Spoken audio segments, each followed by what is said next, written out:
स्वागत करतो। उद्या गुरुवार दिनांक 18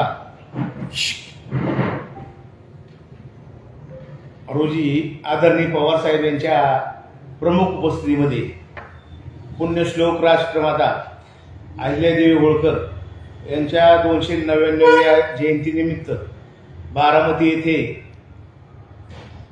एक महामेळावा ठेवलेला आहे। या मेळाव्यासाठी भूषणसिंह राजे होळकर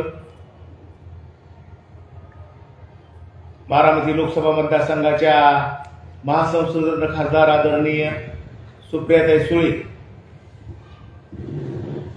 आदरणीय रोहितदादा पवार आणि राष्ट्रवादी काँग्रेस पार्टीतील सर्व नेते मंडळी उपस्थित राहणार आहे। तरी मी इंदापूर तालुक्यातील सर्व साहेबांवर प्रेम करणाऱ्या, राष्ट्रमाता अहिल्यादेवी होळकर यांच्यावर प्रेम करणाऱ्या सर्वांना त्या कार्यक्रमाच्या निमित्त उद्या दुपारी 4 वाजता बारामती या ठिकाणी उपस्थित राहावं असं प्रथम आवाहन करतो। आपण पाहतो,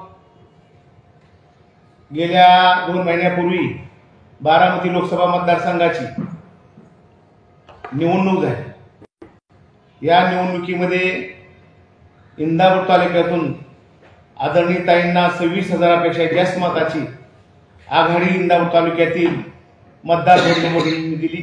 त्याबद्दल इंदापूर तालुक्यातील सर्व मतदार बंधू भगिनींचे विमानापासून आभार व्यक्त करतो। इंदापूर तालुक्याची भौगोलिक परिस्थिती पाहिली असता इंदापूर तालुक्याचे विद्यमान आमदार हे विरोधात होते। भाजपचे माजी मंत्री हे सुद्धा आदरणीय ताईंच्या विरोधात काम केले आहे सर्वांना। असं असताना सुद्धा इंदापूर तालुक्यांनी आदरणीय साहेब असतील आणि आदरणीय महासंसद सुप्रियाताई सुळे यांच्या संसदेमधील काम पाहिलं आणि त्याचं फलित म्हणून आणि साहेबावर असलेलं इंदापूर तालुक्यातील जनतेचं प्रेम म्हणून ताईंना 26,000 मताची आघाडी मिळाली। तसं पाहिलं तर इंदापूर तालुक्याच्या आमदारांनी ताईंच्या विरोधात कामच करायला नाही पाहिजे, कारण गेल्या वर्षी सांगता सभेला साहेब आले नसते तर त्याच दिवशी विद्यमान आमदारांचा पराभव झाला असता। त्यांचं भान देखील इंदापूरच्या विद्यमान आमदारांना राहिलेले नाही। इंदापूर तालुका हा या विद्यमान आमदारांच्या काळामध्ये महाराष्ट्रामध्ये एक मलिदा गँग एक प्रसिद्ध झाला आणि इंदापूरचं नाव हे संपूर्ण महाराष्ट्रामध्ये खराब झालेले।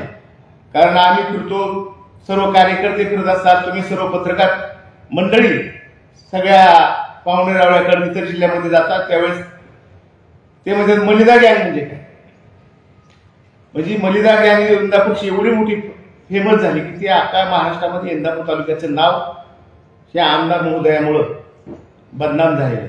आणि त्याचा परिणाम बारामती लोकसभा मतदारसंघामध्ये त्यांच्या विरोधात असलेल्या उमेदवारांना सुद्धा त्याचा भोगावा लागलेला आहे, हे आपण सर्वांनी पाहिलेले। आपण आता पाहतोय की विधानसभेला या महिना अखेरपर्यंत उमेदवाराची नाव चर्चेत येतील, प्रचार यंत्रणा जे त्या परिणाम पक्ष चालू करणार आहे। पण ह्या इंदापूर तालुक्यामध्ये आदरणीय पवार साहेब ज्यांना उमेदवारी देतील तोच उमेदवार ह्या इंदापूर तालुक्यामध्ये विजयी होणार आहे, ह्याच्यात मात्र तीळ मात्र शंका नाही। एखाद्या वेळेस सुद्धा ज्याला इंदापूरची निवडणूक दुरंगी होईल का तिरंगी होईल ही सांगता येत नाही। असं असलं तरी आदरणीय पवार साहेबांच्या विचाराचा आमदार त्या इंदापूर तालुक्यातून निवडून भविष्यामध्ये जाणार आहे अशी आमच्या सर्व कार्यकर्त्यांच्या मनामध्ये आशा आहे आणि ह्याबद्दल कोणालाही शंका नाही। मला काय बोलायचं प्रवीण मानेंचा बॅनर फोटो होता तुमचा मध्यंतरी वारकऱ्यांचं स्वागत करण्यासाठी. प्रवीण माने तिकडे प्रवेश करता काय उद्याच्या कार्यक्रमाला प्रवीण माने उपस्थित राहणार आहेत.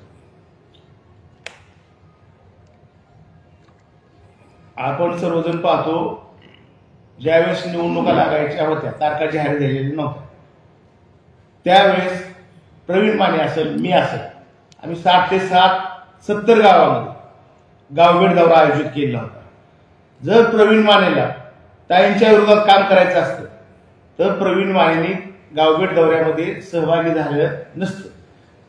परंतु 60-70 गावामध्ये ज्यावेळेस आम्ही दौरा केला आणि त्या दौऱ्यानंतर त्यांना काही लोकांकडून प्रेशर आले, विशेषतः भारतीय जनता पार्टी असेल, अजितदादा असतील, तर ह्या लोकांकडून देवेंद्र फडणवीसांनी त्यांच्यावर फार मोठं प्रेशर टाकलं. त्यामुळे त्यांना त्या इलेक्शनमध्ये थांबावं लागलं. परंतु त्यांनी जी 60-70 गावामध्ये दौरा केला त्याच्याकडे दुर्लक्ष करून चालणार नाही. आणि उद्याच्या राजकारणात प्रत्येक इलेक्शनची वेगवेगळी परिस्थिती असते. आता तुम्हाला या 1 तारखेच्या पुढं कितीतरी आमदार ह्या महाराष्ट्रामध्ये इकडे तिकडे झालेलं पाहायला मिळते. आता मी काही इथे एक माजी मंत्री आले तर त्यांच्याबरोबर आमची चर्चा झाल्या, तर त्यांचं सुद्धा म्हणणं असं येतं की महाराष्ट्रामध्ये फार मोठी उलटापालटी 1 तारखेच्या पुढं होईल. त्यामुळं उद्या तुम्ही जी म्हणता प्रवीण माने राहतील का नाही राहतील, पण ज्या त्यावेळेची परिस्थिती ही बरंच सांगून जात असते. कारण उद्याच्या वेळेला जी निवडणूक होणार आहे ही स्थानिक इंदापूर तालुक्यापुरती आहे, ती काही बारामती लोकसभा मतदारसंघाची नाही. उद्याच्या कार्यक्रमाचं निमंत्रण दिले का? हो, मी जरूर देणार आहे की उद्या कार्यक्रमाला तुम्ही उपस्थित राहो. ही निमंत्रण मी जरूर सगळ्यांनाच देणार आहे. आणि आमचं फोन चालू, सगळ्यांशीच फोन चालू आहे. प्रवीण माने येतील का कार्यक्रमाला?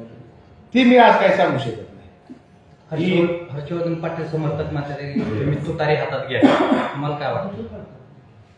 ही उद्याचा काळ सांगेल की उद्याच्याला 1 तारखेनंतर ह्या ज्या महाराष्ट्रामध्ये बऱ्याचशा घडामोडी घडणार आहेत, तर त्या जे काल पालखीमध्ये बऱ्याच कार्यकर्त्यांनी त्यांच्या तुतारी असं काहीतरी तुम्हीच बातम्या टाकलेल्या होत्या. पण ते आदरणीय साहेब, आदरणीय हर्षवर्धनजी पाटील ती ठरवतील. तुमचं त्यांचं कधी बोलणं झालं का? कोणाचं? हर्षवर्धन पाटील आणि तुमचं कधी बोलणं झालं का? नाही, ह्या विषयी कारण आपण काय एवढं मोठे का? हर्षवर्धन पाटील मोठी व्यक्ती, त्यामुळं ती आणि साहेब बघून घेतील काय असेल ती ज्या त्यावेळेस ठरवू. आमच्या काय अडचणी ठरवलेलं नाही. आता आम्ही काही ठरवलेलं नाही. जे साहेब उमेदवार देतील, उमेदवार साहेब आम्हाला सांगतील त्यापूर्वी की बाबा आपल्याला ह्या अमक्या माणसाला उमेदवार देतील, त्यावेळेस आमची जी कार्यकर्त्याची गारणी ते आम्ही साहेबापुढे मांडू. आणि जो साहेब निर्णय घेतील तो निर्णय अंतिम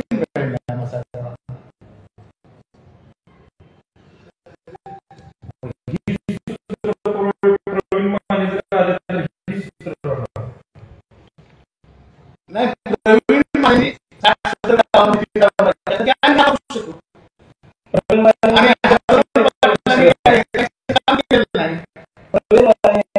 लोकसभेला तुमचं काम केलं आहे.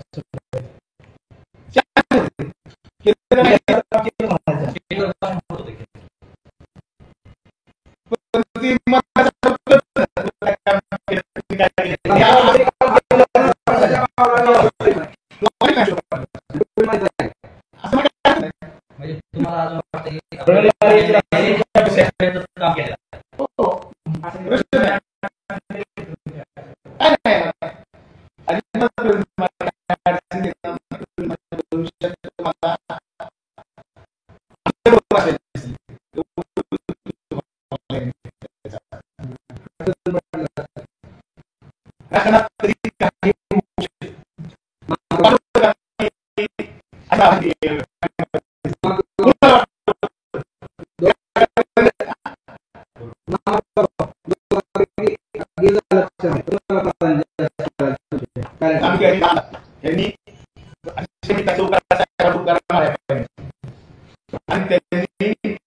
परिस्थितीमध्ये